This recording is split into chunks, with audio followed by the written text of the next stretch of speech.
നമസ്കാരം. കേരള ന്യൂസിലേക്ക് സ്വാഗതം. നമ്മൾ ഇന്ന് ചർച്ച ചെയ്യുന്ന വിഷയം CPM-ന്റെ സംസ്ഥാന കമ്മിറ്റിയിലേക്ക് വീണ ജോർജ് തെരഞ്ഞെടുക്കപ്പെട്ടതിനെ സംബന്ധിച്ചാണ്. ആ വിഷയമായിട്ട് ബന്ധപ്പെട്ട് നമ്മളോട് സംസാരിക്കുന്നത് സോണി കല്ലറക്കലാണ്. സോണിയോട് സംസാരിക്കും. സോണി, ഇതിനെ എങ്ങനെയാണ് നോക്കിക്കാണുന്നത്?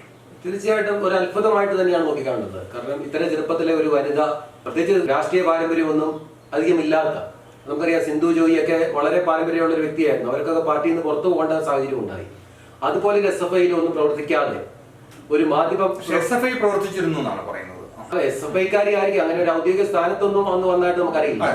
അതിൽ പത്തനംതിട്ട കാത്തലിക് കോളേജിലെ ഫിസിക്സ് അധ്യാപികയായിരുന്നു. അങ്ങനെ ഒരു രംഗത്ത് നിന്ന് അവർ പിന്നെ അത് രാജിവെച്ചിട്ടാണ് അവർ കൈരളി ചാനലിലേക്ക് വരുന്നത്. അങ്ങനെയാണ് അവരെ ആദ്യമായിട്ട് അറിയുന്നത്. പിന്നെ ഇന്ത്യ വിഷൻ ചാനലിൽ അവരുടെ ഇന്റർവ്യൂസും ഒക്കെ ജനങ്ങൾ കണ്ടാണ് വീണ ജോർജ് എന്ന ആള് ഇത്രയും വളരെ പോപ്പുലർ ആയത്. ഒരു സുപ്രഭാതത്തിൽ അവർക്ക് ആറന്മുളയിൽ മത്സരിക്കാൻ ഒരു സീറ്റ് കിട്ടുന്നതാണ് നമുക്ക് കാണുന്നത്. CPM സ്വതന്ത്രമായിട്ടാണ് മത്സരിച്ചത്. കാരണം വീണ ജോർജിനെ ഒരിക്കലും അവർ അങ്ങനെ ഒരു സ്ഥാനാർത്ഥിയാവുമെന്ന് ആരും തന്നെ പ്രതീക്ഷിച്ചതല്ല. ആറന്മുളയിൽ അവരെ ഇടതുമുന്നണി സ്ഥാനാർത്ഥിയായിട്ട് വരുന്നത്. അമ്മ വീണ ജോർജിന്റെ അമ്മ പത്രലേഖകരോട് പറഞ്ഞൊരു സംഭവമുണ്ട്. എന്റെ മകളുടെ രാഷ്ട്രീയ ജീവിതത്തിലെ എല്ലാ നേട്ടങ്ങളും അപ്രതീക്ഷിതവും അത്ഭുതകരവുമായിരുന്നു. ഇതാണ് മാധ്യമപ്രവർത്തകരോട് അന്ന് അത്യാഹ്ലാദത്തോടെ ആ അമ്മ വിളിച്ചു പറഞ്ഞത്. ആ അത്ഭുതവും ആ ഒരു ഞെട്ടലും ഒന്നും എങ്ങനെ സംഭവിച്ചു എന്നുള്ള ഒരു ഞെട്ടലൊന്നും മലയാളികളുടെ മനസ്സിൽ നിന്നും മാറിയിട്ടില്ല, അല്ലേ? അങ്ങനെ തോന്നുന്നില്ല? തീർച്ചയായിട്ടും. കാരണം പ്രത്യേകിച്ച് കോൺഗ്രസ് പാർട്ടിയല്ല CPM-ന്റേതായ ചട്ടക്കൂടുകളുണ്ട്. പക്ഷെ ഒരു വനിത ഇത്രയും വേഗത്തിൽ ഒരു ഉന്നത സ്ഥാനത്തിൽ എത്തുക എന്ന് പറയുന്നത് ആ പാർട്ടിയിൽ ചിന്തിക്കാവുന്നതല്ല. പ്രത്യേകിച്ച് നമുക്കൊക്കെ അറിയാം, കേരളം തിങ്ങും കേരള നാട്ടിൽ KR ഗൗരി നാട് ഭരിക്കുമെന്ന് പറഞ്ഞൊരു ചരിത്രം ഉണ്ടായിരുന്നു.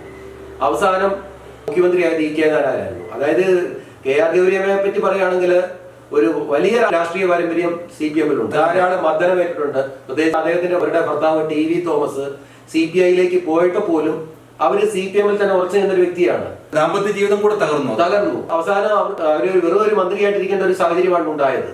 അവരെ ഒരു മുഖ്യമന്ത്രി സ്ഥാനത്ത് ഒന്നും കൊണ്ടുവരാൻ അവർ താല്പര്യം എടുത്തില്ല. അവസാനം CPM-ുമായിട്ട് തെറ്റി അവസാനം പുറത്തു പോകേണ്ട ഒരു സാഹചര്യമാണ് ഗൗരിയമ്മയ്ക്ക് ഉണ്ടായത്. അവസാനം JSS എന്ന പാർട്ടി രൂപീകരിക്കേണ്ടി വന്നു. അങ്ങനെ ഒരു ഗൗരിയമ്മയാണ് നമുക്ക് അവസാനം കാണാൻ സാധിച്ചത്. പക്ഷേ വീണ ജോർജിന്റെ കാര്യം അങ്ങനെയല്ല. 50 വയസ്സിന് തികയുന്നതിന് മുമ്പ് അവർ MLA ആയി, മന്ത്രിയായി, CPM സംസ്ഥാന സെക്രട്ടേറിയറ്റ് ആയിരിക്കുന്നു. MSc B.Ed ആയിരുന്നു യോഗ്യത. അതിനുശേഷം ജേർണലിസ്റ്റ് ആയിട്ട് കൈരളി TV-യിലൂടെയാണ് എൻട്രി.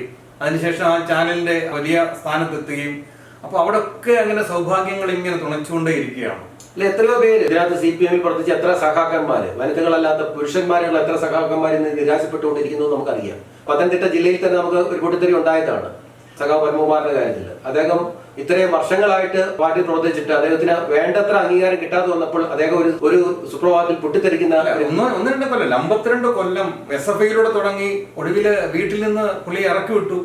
അച്ഛൻ ആഹാരം കഴിക്കാൻ നേരത്ത് പത്മകുമാറിന് പ്രവേശനമില്ലായിരുന്നു. ശബരിമലയും ഒക്കെ ആയിട്ട് ചേർന്ന് പ്രവർത്തിച്ചുകൊണ്ടിരിക്കുന്ന ആളാണ് അച്യുതൻ നായർ എന്ന് പറയുന്ന അദ്ദേഹത്തിന്റെ പിതാവ്. അദ്ദേഹത്തിന് ഈ CPM-ലേക്ക് പോകുന്നതിനോട് വലിയ എതിർപ്പുണ്ടായിരുന്നു. എന്നാലും ഭയങ്കര ബുദ്ധിമുട്ടിയാണ് അദ്ദേഹം ആ SFI-യിലേക്ക് കടന്നു വരുന്നതും CPM-ൽ അവിടെ വരുന്നതും ഒക്കെ വളരെ ബുദ്ധിമുട്ടിയാണ്. കുടുംബത്തിലൊക്കെ ധാരാളം എതിർപ്പുണ്ടായിരുന്നു. ആ എതിർപ്പുകളെയൊക്കെ അവഗണിച്ചുകൊണ്ട് പാർട്ടിയിൽ ഉറച്ചു നിന്നു. ഇത്രയും വർഷം കഷ്ടപ്പെട്ട് എല്ലാ സ്ഥലങ്ങളിലും പാർട്ടി വളർത്തുന്നതിന് വേണ്ടി ഓടി നടന്ന് അവസാനം സംസ്ഥാന കമ്മിറ്റിയിലേക്ക് ഇല്ലാതെ ഒരു പ്രാവശ്യമാണ് MLA ആയത്. അങ്ങനെ വളരെയധികം തഴയപ്പെട്ട് ഒരാള് അതേ ഡിസ്ട്രിക്റ്റിൽ നിൽക്കുമ്പോഴാണ് ഈ സൗഭാഗ്യം എല്ലാം ഒരാൾ അനുഭവിക്കുന്നത്. ആളുകൾ എങ്ങനെയായിരിക്കും അത് സ്വാധീനിക്കുക? അതൊരു ചിന്തയ്ക്ക് വഴി തെളിക്കും ആളുകളുടെ ഇടയിൽ. കാരണം സഖാവ് പത്മകുമാർ മാത്രമല്ല, സുരേഷ് കുറുപ്പിന്റെ കാര്യത്തിൽ നമുക്ക് മനസ്സിലാക്കാൻ പറ്റും. സുരേഷ് കുറുപ്പ് പറഞ്ഞ SFI അഖിലേന്ത്യാ പ്രസിഡന്റ് വരെ ആയിരുന്ന ആളാണ്. നല്ലൊരു പാർലമെന്റേറിയൻ എന്നുള്ള പേരെടുത്തൊരു വ്യക്തിയാണ്. അദ്ദേഹത്തിന് പോലും ഒരു മന്ത്രി പോലും ആകാൻ പറ്റാത്ത സ്ഥിതി നമ്മൾ കണ്ടതാണ്. അദ്ദേഹത്തിന്റെ ഒരു അഭിപ്രായ ഭിന്നത അദ്ദേഹം ചില മാധ്യമങ്ങളിലൂടെ പറയുന്നത് നമ്മൾ കണ്ടതാണ് കഴിഞ്ഞിടയ്ക്ക്. 50 വയസ്സ് പോലും തികയാത്ത, പ്രത്യേകിച്ച് SFI മാർക്സിസ്റ്റ് പാർട്ടിയുടെ രീതിയിലല്ല അവർ സ്ഥാനാർത്ഥിയായി. അതിനൊരു ചട്ടക്കൂടുണ്ടല്ലോ. ആദ്യം വരേണ്ടത് അനുഭാവിയായിട്ട് വരിക, അതിനുശേഷം ഒരു വർഷം കഴിഞ്ഞ് അങ്ങനെ ഒരു വളർച്ചയുടെ ഒരു പടവുണ്ടല്ലോ. ഈ പടവുകളൊന്നും ചവിട്ടാതെ തെരഞ്ഞെടുപ്പിൽ നിൽക്കാൻ വേണ്ടി CPM-ന്റെ മെമ്പർഷിപ്പ് എടുത്തു. CPM ജയിക്കുന്നു. അതിനുശേഷം സ്വതന്ത്രമായിട്ടാണ് ആദ്യം നിൽക്കുന്നത്. പിന്നെ രണ്ടാമത്തെ പ്രാവശ്യം ചിഹ്നത്തിൽ മത്സരിക്കുന്നു, മന്ത്രിയാകുന്നു. ഇതിനെക്കാട്ട് രസം MP ആകുന്ന ഘട്ടം വന്നു. MP ആകുന്ന ഘട്ടം വന്നപ്പോൾ ഡൽഹിയിലേക്ക് പോകേണ്ട ഒരു അവസ്ഥയുണ്ടായിരുന്നു. പക്ഷെ ആ സമയത്ത് പത്മകുമാർ എന്ന് പറയുന്ന ആൾ 52 വർഷമായിട്ട് ഈ പാർട്ടിക്ക് വേണ്ടി ജാഥ നയിച്ച് വീട്ടിൽ നിന്നുള്ള സർവ്വ എതിർപ്പുകളെയും അവഗണിച്ച് ഈ പാർട്ടി വളർന്നു വന്ന ഒരാളാണ്. ആ ആളവിടെ നിൽക്കുമ്പോഴാണ് ഇവരൊക്കെ ഈ വളർച്ച ഉണ്ടാകുന്നത്. തീർച്ചയായും. ഇപ്പൊ G. സുധാകരന്റെ കാര്യവും സുരേഷ് കുറുപ്പിന്റെ കാര്യമൊക്കെ നമ്മൾ ആലോചിച്ചാൽ നമുക്ക് മനസ്സിലാക്കുമല്ലോ. സുരേഷ് കുറുപ്പ് തന്നെ SFI-യുടെ അഖിലേന്ത്യാ പ്രസിഡന്റ് ആയിട്ടായിരുന്നു അദ്ദേഹം വന്നത്. മികച്ച പാർലമെന്റേറിയൻ എന്നുള്ള പേരെടുത്ത വ്യക്തിയാണ് സുരേഷ് കുറുപ്പ്. അദ്ദേഹം സർവ്വ പാർട്ടിയുടെ നേതാക്കന്മാരാൽ അംഗീകരിക്കപ്പെട്ട ഒരു വ്യക്തിത്വം കൂടിയാണ് സുരേഷ് കുറുപ്പിന്റേത്. കോട്ടയത്ത് UDF-ന്റെ സീറ്റ് പിടിക്കാൻ വേണ്ടി ഇറക്കിയ ഒരു കാൻഡിഡേറ്റ് ആണ് സുരേഷ് കുറുപ്പ്. ആ കോട്ട തിരിച്ചു പിടിക്കുകയും ഒക്കെ ചെയ്തു വളരെയേറെ പേരെടുത്ത വ്യക്തിക്ക് ഈ കഴിഞ്ഞ ഇടയ്ക്ക് അദ്ദേഹത്തെ ഒരു പാർട്ടിയോടുള്ള അഭിപ്രായ വ്യത്യാസം പല മാധ്യമങ്ങളിലൂടെ തുറന്നു പറയുന്ന സ്ഥിതി നമ്മൾ കണ്ടതാണ്. അദ്ദേഹത്തിന് അർഹതപ്പെട്ട അംഗീകാരം കിട്ടിയോ എന്ന് നമ്മൾ സംശയിക്കേണ്ടി. പത്മകുമാരനെ പോലെ മറ്റൊരാളാണ് ജി സുധാകരൻ ആലപ്പുഴയിൽ. അദ്ദേഹവും കുറച്ച് അഭിപ്രായ ഭിന്നതകളൊക്കെ പുറത്തു വന്നുകൊണ്ടിരിക്കുന്നു അദ്ദേഹത്തിനുള്ള പാർട്ടിയോടുള്ള. CPM ഉള്ള പ്രസ്ഥാനത്തിൽ ഇപ്പൊ ഇങ്ങനെ സംഭവിക്കുക എന്നുള്ളതാണ് നമ്മൾ മനസ്സിലാക്കുന്നത്. ജി സുധാകരന് കുറച്ച് സ്ഥാനങ്ങൾ കിട്ടി, മന്ത്രിയാകാൻ കഴിഞ്ഞു, അങ്ങനെയൊക്കെയുള്ള കാര്യങ്ങൾ ജി സുധാകരനെ സംബന്ധിച്ച് സാധിച്ചിട്ടുണ്ട്. പക്ഷെ ഇവരെ സംബന്ധിച്ച് ചുറിയൂർക്കുള്ള ഈ ചെറുപ്പക്കാരെ സംബന്ധിച്ചിടത്തോളം ഇപ്പോഴും അവരെ ചെറുപ്പം പോലെയാണ് ജനങ്ങൾ കാണുന്നത്. അപ്പൊ അവരെ സംബന്ധിച്ചിടത്തോളം സുരേഷ് കുറുപ്പോ അല്ലെങ്കിൽ പത്മകുമാറിനോ ഒക്കെ അർഹതപ്പെട്ട സ്ഥാനങ്ങൾ കിട്ടാതിരിക്കുന്ന സമയത്ത് ഇതെല്ലാം ഒരു സഭയുടെ പിന്തുണ അത് അവർക്കുണ്ട്. അതാണ് ഓർത്തഡോക്സ് സഭയുടെ അല്ലെ, ഓർത്തഡോക്സ് സഭയുടെ പിന്തുണ എന്ന് പറഞ്ഞുകൊണ്ടാണ് അവർ ആറന്മുള CPM ഇതിനോട് സ്വതന്ത്രമായിട്ട് അവരെ ഇറക്കുന്നത്. പ്രത്യേകിച്ച് അദ്ദേഹത്തിന്റെ അവരുടെ ഭർത്താവ് ഓർത്തഡോക്സ് സഭയുടെ സെക്രട്ടറി ആയിട്ട് നിലകൊള്ളുന്നു എന്നുള്ളതാണ് പറയുന്നത്. അപ്പൊ ഓർത്തഡോക്സ് സഭയുടെ പിന്തുണ കിട്ടും. അപ്പം ഓർത്തഡോക്സുകാർക്ക് ഒരു മുൻഗണനയുള്ള ഒരു മണ്ഡലം കൂടെയാണ് ആറന്മുള. കോൺഗ്രസിന്റെ ശിവദാസന്മാർക്കെതിരെ വീണ ജോർജിനെ ആദ്യമായിട്ട് മത്സരിപ്പിക്കുന്നത്. വളരെ പ്രതീക്ഷിക്കാത്ത രീതിയിൽ അവർ മികച്ച ഭൂരിപക്ഷത്തിൽ അവിടെ ജയിക്കുകയും ചെയ്തു. ആ സമയത്ത് തന്നെ MLA ആയിട്ടിരിക്കുമ്പോൾ തന്നെ അവരെ പാർലമെന്റിലേക്ക് കൊണ്ടുവരുന്ന ഒരു കാഴ്ചപ്പാട് നമ്മൾ കണ്ടതാണ്. പ്രത്യേകിച്ച് ആന്റോ ആന്റണിക്കെതിരെ പത്തനംതിട്ടയിൽ LDF സ്ഥാനാർത്ഥിയായിട്ട് നിൽക്കുന്നത്. അപ്പൊ അവർ അരിവാൾ ചുറ്റിയ നക്ഷത്രത്തിലേക്ക് മത്സരിക്കുന്ന ഒരു സ്ഥിതിയിലായി. സ്വതന്ത്ര സ്ഥാനാർത്ഥിയായിട്ട് മത്സരിച്ച വീണ ജോർജ് ആണ് ആ സമയത്ത് തന്നെ പാർലമെന്റിലേക്ക് തിരിക്കാൻ ഇറങ്ങുന്നതും അരിവാൾ ചുറ്റിയ നക്ഷത്രത്തിൽ പത്തനംതിട്ടയിൽ നിന്ന് ആന്റോ ആന്റണി കോൺഗ്രസിന്റെ ആന്റോ ആന്റണിക്കെതിരെ മത്സരിക്കുന്നതും. ആ തെരഞ്ഞെടുപ്പിൽ വീണ ജോർജ് പരാജയപ്പെട്ടു. ആദ്യ സമയത്ത് MLA ആയിരുന്നപ്പോൾ പിന്നെ അവർക്ക് സീറ്റ് കിട്ടുകയില്ല എന്ന് കണ്ടവരാണ് ബഹുഭൂരിപക്ഷം ആൾക്കാർ. അതുകൊണ്ടാണ് അവരെ പാർലമെന്റിലേക്ക് മത്സരിപ്പിക്കാനായിട്ട് ഇടതുപക്ഷം തീരുമാനിച്ചതാണ് മറ്റുള്ളവരെല്ലാം കണ്ടത്. പക്ഷെ അതിലുപരി അവര് പാർലമെന്റിൽ പരാജയപ്പെട്ടു എന്നുള്ളത് സത്യം. അവരൊരു സൗഭാഗ്യമായി മാറി. പിന്നത്തെ തെരഞ്ഞെടുപ്പിൽ അവർക്ക് തന്നെ സീറ്റ് കിട്ടി. അവര് ആലപ്പുഴയിൽ ജയിച്ചു. ഇപ്പോൾ നല്ല ആരോഗ്യവകുപ്പ് മന്ത്രിയായിട്ടിരിക്കുന്നു. CPM എത്രയോ വനിതാ നേതാക്കന്മാര് ഉണ്ടായിരുന്നു. അവർക്കൊന്നും കിട്ടാത്തൊരു സൗഭാഗ്യമല്ലേ വീണ ജോർജിന് കിട്ടിയെന്ന് നമ്മൾ ആരെങ്കിലും ചിന്തിച്ചാൽ അവരെ എങ്ങനെ തെറ്റു പറയാൻ പറ്റും? സിന്ധുജയുടെ കാര്യം തന്നെ നമുക്ക് ഓർക്കാം. SFIയുടെ സംസ്ഥാന പ്രസിഡന്റായിട്ട് രംഗത്ത് വന്നവരാണ്. പുതുപ്പള്ളിയിൽ ഉമ്മൻചാണ്ടിക്കെതിരെ മത്സരിക്കാനായിട്ട് ഇടതുപക്ഷം കണ്ടെത്തിയ വനിതയാണ്. ഉമ്മൻചാണ്ടിയായിട്ടൊരു നല്ല മത്സരം പുതുപ്പള്ളി സിന്ധുജോയി കാഴ്ചവെച്ചു. അവർക്ക് അർഹതപ്പെട്ട അംഗീകാരം LDFന് കിട്ടാതെ വന്നു. പിന്നെ UDFന്റെ ഏറ്റവും വലിയ മജോറിറ്റിയുള്ള സീറ്റായി എറണാകുളത്ത് അവരെ കൊണ്ട് മത്സരിപ്പിച്ചു KV തോമസിനെതിരെ. അങ്ങനെ ഒരുപാട് ബൈറ്റ് വൈകി. പക്ഷെ അവർക്ക് അർഹതപ്പെട്ട അംഗീകാരം കിട്ടുന്നില്ലെന്ന് കണ്ടുകൊണ്ട് അവസാനം ഇടതുപക്ഷമായിട്ട് തെറ്റി അവർക്ക് പുറത്തു പോകേണ്ടി വന്നു. ഇപ്പം സിന്ധുജോയി രാഷ്ട്രീയത്തിലില്ല. ഈ സിന്ധുജോയിയൊക്കെ വെച്ച് നോക്കുമ്പോൾ ഇവരുടെ ഒരു പാരമ്പര്യവും അവകാശപ്പെടാനില്ലാത്തതാണ് വീണ ജോർജ്. പാർട്ടി മെമ്പർഷിപ്പ് എടുത്തല്ല അവര് സ്ഥാനാർത്ഥിയാകുന്നത്. ഇടതുപക്ഷത്തെ പിന്തുണയോടുകൂടി സ്വതന്ത്രമായിട്ട് മത്സരിക്കുകയാണ്. പിന്നീട് അവര് വളരെ പഴപ്പെടുന്നതിന് തന്നെ അരിവാൾ ചുറ്റിയ നക്ഷത്രത്തിൽ മത്സരിക്കുന്ന സ്ഥിതിയാണ് നമുക്ക് കാണാൻ സാധിച്ചത്. അപ്പൊ ശരിക്കും പറഞ്ഞാൽ വലിയൊരു ഭാഗ്യമുള്ള ഒരു നേതാവ്, ഒരു വനിതാ നേതാവായിട്ട് വേണം വീണ ജോർജിനെ കാണാൻ. മാത്രമല്ല CPM എന്ന് പറഞ്ഞൊരു കേഡർ പാർട്ടി എന്ന് എല്ലാവർക്കും അറിയാം. അതിനകത്തൊരു വളർച്ച എന്ന് പറഞ്ഞാൽ പിടിയുന്ന ആർക്കും ചിന്തിക്കാൻ പറ്റുന്ന ഒരു സാഹചര്യമല്ല. അതുപോലെ തന്നെ നമ്മുടെ ഇപ്പോഴത്തെ ആരോഗ്യമന്ത്രി ശൈലജ ടീച്ചർ തന്നെ എത്രയോ കാലത്തിന് ശേഷം 70 വയസ്സ് കഴിയുന്നവർക്കും ഈ അവസാന ഘട്ടത്തിലാണ് കഴിഞ്ഞ പ്രാവശ്യം അവർക്ക് ഒരു മന്ത്രിസ്ഥാനം കിട്ടുന്നത്.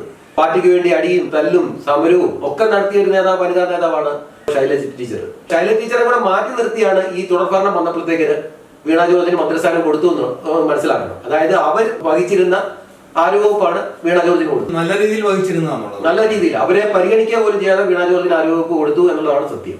ശരിക്കും പറഞ്ഞാൽ അവരെ മറ്റുള്ള രാഷ്ട്രീയക്കാരിൽ അപേക്ഷിച്ച് വീണ ജോർജ് എന്തുകൊണ്ടും സൗഭാഗ്യവതിയാണ് എന്ന് തന്നെ നമുക്ക് വിലയിരുത്തേണ്ടതായിട്ട് വരും. അപ്പൊ ശരിയാണ്. ഇപ്പൊ വീണ ജോർജിനെ കുറിച്ച് പറയുമ്പോൾ നമുക്കറിയാം ഒരു CPM വളർന്നു വരുന്ന സോണി പറഞ്ഞ കാര്യം തന്നെ ഞാനൊന്ന് ക്രോഡീകരിച്ച് പറയുന്നു മാത്രമേ ഉള്ളൂ. CPM വളരുക എന്ന് പറഞ്ഞാൽ വളരെ ബുദ്ധിമുട്ടാണ്. ആ സ്ഥലത്ത് ഒരു സഭയുടെ പിന്തുണ കൊണ്ടുപോകാൻ മാത്രം ഒരു വലിയ സ്ഥാനത്ത് എത്തുക, സംസ്ഥാന കമ്മിറ്റിയിൽ എത്തുക, അങ്ങനെ MLA ആവുക, മന്ത്രിയാവുക, MP ആയിട്ട് മത്സരിക്കാൻ അവസരം കിട്ടുക, അതിനുശേഷം ഇടയ്ക്ക് മന്ത്രിസ്ഥാനം പോകുന്ന ഒരു അവസ്ഥ വന്നിരുന്നു. അപ്പോൾ ഒരു ആരോപണം വരികയും ആ ആരോപണത്തിന്റെ മുന ഒടിഞ്ഞോടുകൂടി ആ സീറ്റില് കൃത്യമായിട്ട് ഇരിക്കാനും പറ്റി.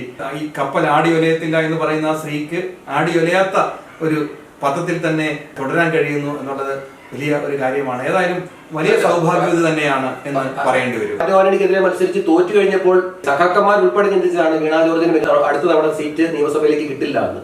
പത്മകുമാറിനെയൊക്കെയാണ് അവരൊക്കെ മനസ്സിൽ വിലയിരുത്തിയത്. പക്ഷെ അതിനെ പോലും അവഗണിച്ചുകൊണ്ടാണ് വീണ ജോർജിന് സീറ്റ് കിട്ടിയത്. MP ആക്കി CPM ഇത്തരം താല്പര്യമെടുത്ത് വീണ ജോർജിനെ വിടാൻ താല്പര്യമെടുത്ത് നമ്മൾ കണ്ടതാണ്. രാജു അബ്രഹാം പല ആൾക്കാരും നിൽക്കുമ്പോഴാണ് അവർക്ക് പത്തനംതിട്ടയിൽ LDF സീറ്റ് കൊടുത്തത്. അതായത് അരിവാൾ ചുറ്റിയ നക്ഷത്രത്തിൽ.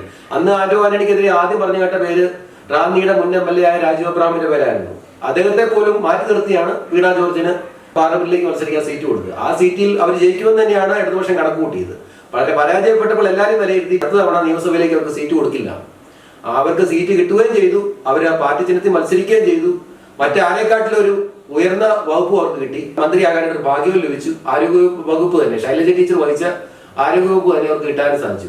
ഇത്രയേറെ ഒരു വനിത എന്ന നിലയിൽ സൗഭാഗ്യം കിട്ടിയ ഒരു നേതാവ് കേരളത്തിൽ ഉണ്ടോ എന്ന് നമ്മൾ ആലോചിക്കേണ്ടതാണ്. പല ഇപ്പം ഗൗരിയമ്മയ്ക്കൊക്കെ മന്ത്രിസ്ഥാനം കിട്ടിയിട്ടുണ്ട്, ശൈലജ ടീച്ചർക്കൊക്കെ കിട്ടിയിട്ടുണ്ട്. പക്ഷെ ഇവരൊക്കെ ഒത്തിരി കഷ്ടപ്പെട്ട് വന്നവരാണ്. വലിയ കഷ്ടപ്പാടൊന്നും ഇല്ലാതെ ഈ ഉന്നത സ്ഥാനത്ത് എത്താൻ പറ്റിയത് വീണ ജോർജിന് മാത്രം തന്നെയായിരിക്കും. ഗോൾഡൻ കൂണിൽ കഴിച്ച് വളർന്നു വന്ന് പദവികളൊക്കെ കിട്ടി കൈരളി കയറി അങ്ങനെ കൊടി പിടിക്കാതെ തന്നെ ഈ പാർട്ടിയിൽ എത്തിപ്പെടുക എന്ന് പറയുന്ന മഹാഭാഗ്യം സിദ്ധിച്ച മന്ത്രിയാണ്. പക്ഷെ ഞങ്ങൾ ഈ പറയുമ്പോൾ വീണ ജോർജിന്റെ കഴിവിനെയൊന്നും ഞങ്ങൾ കുറച്ച് കാണുന്നില്ല. വീണ ജോർജിന്റെ കഴിവുള്ള മന്ത്രി തന്നെയാണ്. ധാരാളം പ്രവർത്തനങ്ങൾ അവർ നടത്തുന്നുണ്ട്, അതൊക്കെ തന്നെ ഞങ്ങൾ കാണുന്നുണ്ട്. പക്ഷേ ഈ സൗഭാഗ്യങ്ങൾ ശൈലജ ടീച്ചറിനെ വെച്ച് നോക്കുമ്പോൾ എത്ര ഉണ്ട് എന്നുള്ളത് ജനങ്ങൾ വിലയിരുത്തേണ്ട കാര്യങ്ങളാണ്. അതായത് ഈ സൗഭാഗ്യങ്ങളൊക്കെ ഒന്നിനു പുറകെ ഒന്നായി വന്നു ചേരുന്ന ഒരു ആളിനെ ഞങ്ങൾ നിങ്ങളുടെ മുന്നിൽ കാണിച്ചു എന്ന് മാത്രമേ ഉള്ളൂ. ഇത്തരം തന്നെ ഇപ്പൊ എത്രയോ പ്രവർത്തിച്ച് പാരമ്പര്യമുള്ള ഒരാൾ ചിന്താ ചെറോമോ, അവർക്ക് പോലും ഒരു വളർച്ച ഉണ്ടായിട്ടില്ല ഇതുവരെ. സ്ഥാനത്തിനാണ് ഇപ്പൊ വീണ ജോർജ് പാർട്ടിയിൽ വലിയ സ്ഥാനത്ത് എത്തിക്കൊണ്ട് ഇപ്പൊ സംസ്ഥാന കമ്മിറ്റി മെമ്പർ വരെ ആയി. കേവലം ഒരു 5-10 വർഷത്തെ ഇതേ ഉള്ളൂ അവരുടെ പാരമ്പര്യം എന്ന് പറയാനായിട്ട്. സഖാവ് പത്മകുമാറിനെ പോലുള്ളവർ എത്രയും 50-52 വർഷത്തെ പാരമ്പര്യമാണ് നിൽക്കുന്നത്. ഒന്നുമല്ലാതെ അവരൊക്കെ വളരെ വിഷമിച്ച് നിൽക്കുന്ന സമയത്താണ് ഈ വീണ ജോർജിനെ പോലുള്ളൊരു സംസ്ഥാന കമ്മിറ്റി അംഗമായിട്ട് മാറുന്നത്. പാർട്ടി ഇത്തരം മാറിയോ എന്നാണ് നമ്മൾ ചിന്തിക്കേണ്ടത്. CPM-ന്റെ ഒരു മാറ്റമാണോ, അല്ലെങ്കിൽ ആരെങ്കിലും ഇവരെ വളരെ താല്പര്യപൂർവ്വം പൊക്കിക്കൊണ്ട് വരാൻ ശ്രമിക്കുന്നതാണോ, ഇതും നമ്മൾ വിലയിരുത്തേണ്ടതാണ്. പ്രത്യേകിച്ച് കോൺഗ്രസ് ആണെങ്കിൽ നമുക്ക് പറയാം, ആർക്കും എപ്പോഴും പറയാനും തളർത്താനും ഒക്കെ പറ്റുന്ന ഒരു പ്രസ്ഥാനമാണ് ഈ കോൺഗ്രസ് എന്ന് പറയുന്ന പ്രസ്ഥാനം. പക്ഷെ ഇതങ്ങനെയല്ല. ഇതിൻ്റെതായ ചട്ടക്കൂടുകൾ ഉണ്ടെന്ന് മനസ്സിലാക്കി പ്രവർത്തിക്കുന്നവരാണ് പല സഖാക്കന്മാരും. പക്ഷെ അതിനെയൊക്കെ അതിജീവിച്ചുകൊണ്ട് വീണയ്ക്ക് ഇത്രയൊക്കെ ആകാൻ പറ്റുമെങ്കിൽ അതൊരു മഹാഭാഗ്യം, ഭാഗ്യമല്ല മഹാഭാഗ്യം എന്ന് തന്നെ പറയേണ്ടി വരും. അപ്പോൾ വീണ ജോർജ് ഒരു സൗഭാഗ്യവതി എന്ന് തന്നെയാണ് ഞങ്ങൾ വിലയിരുത്തുന്നത്.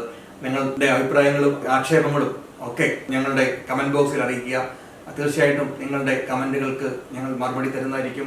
ഞങ്ങൾ അതനുസരിച്ചായിരിക്കും ഞങ്ങളുടെ മുന്നോട്ടുള്ള നീക്കങ്ങൾ ഉണ്ടാവുക. ഞങ്ങളുടെ പ്രേക്ഷകർക്ക് എല്ലാവർക്കും ഞങ്ങൾ നന്ദി പറയുന്നു. നന്ദി, നമസ്കാരം.